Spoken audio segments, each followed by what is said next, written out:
ফুলাৰ মন্ত্ৰ অহোৰাত্ৰি মাতে, সেয়েহে আজি ইমান ফুল প্ৰভাতে প্ৰভাতে। নমস্কাৰ শ্ৰদ্ধাৰ উপস্থিত সুধীবৃন্দ, পোনপ্ৰথমে মই আপোনালোক সকলোলৈকে আন্তৰিক ওলগ আৰু লগতে ভোগালী বিহুৰ শুভেচ্ছা জনালোঁ।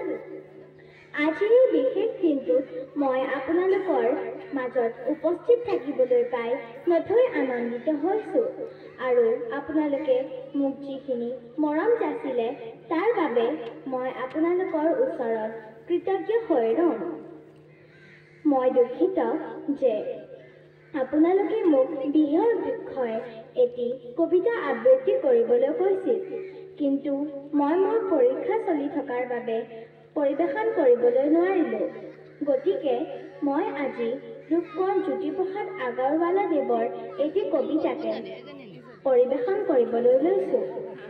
কবিতাৰ শিৰোনাম অকণমানিৰ প্ৰাৰ্থনা। কবি ৰূপকোঁৱৰ জ্যোতিপ্ৰসাদ আগৰৱালা। পোহৰ দিয়া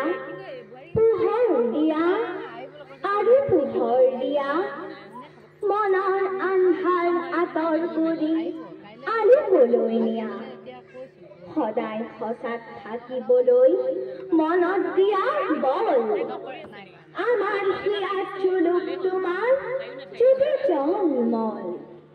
সুন্দৰ তুমি য'তেই আছা আমাক মৰম দিবা, সোণপুৱতি বেলিৰ আঁৰত থাকি হাঁহিবা, তৰা জোনাৰ সিপাৰতো দূৰতকৈও দূৰণিতো আমাক হ'লে নাপাহৰিবা।